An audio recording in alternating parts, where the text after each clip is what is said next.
Prime Minister Narendra Modi ne sought a detailed report on the achievements of the BJP government in Odisha over the past 2 years. Speaking on Sunday, Odisha BJP President Manmohan Samal said the Prime Minister has asked for comprehensive information on the work carried out by the state government since it assumed office. Samal also informed that Chief Minister Mohan Machi has invited Prime Minister Modi to visit Odisha on the occasion of the BJP government's completion of 2 years in the state. According to him, the Prime Minister has expressed his willingness to visit Odisha, and the final schedule of the visit will be announced once the date is confirmed. To mark the 2-year milestone, the BJP plans to organize a series of programs from the panchayat level to the state level across Odisha. The blueprint for the celebrations is being finalized, and details of the events will be announced in the coming days.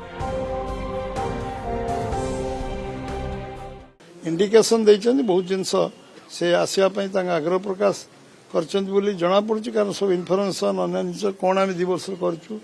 सब से बाकीछन मुख्यमंत्री भी तांको निमंत्रण करके आछछन्ती दिल्ली जो जाइथिलु से निमंत्रण ही करछन्ती राज्य तरफ जोटा चूड़ांत कार्यक्रम विषय चर्चा आलोचना चलछि आज काली भितर आपण चूड़ांत कार्यक्रम चिठा आपण मिल जो खूब शीघ्र 99% चूड़ांत है 1% चूड़ांत हो गला भल हम कौ कार्यक्रम हम तो निश्चय राज्य स्तर कौन कार्यक्रम हम जिला स्तर कौन कार्यक्रम हो विधानसभा स्तर कौन कार्यक्रम हो एवं जिला परिषद यूनिट रे कौन कार्यक्रम हो पंचायत रे कौन कार्यक्रम हो एवं बूथ लेवल गाँ लेवल कौन कार्यक्रम हो ये सबरो चूड़ांत चिठा प्रस्तुत होउची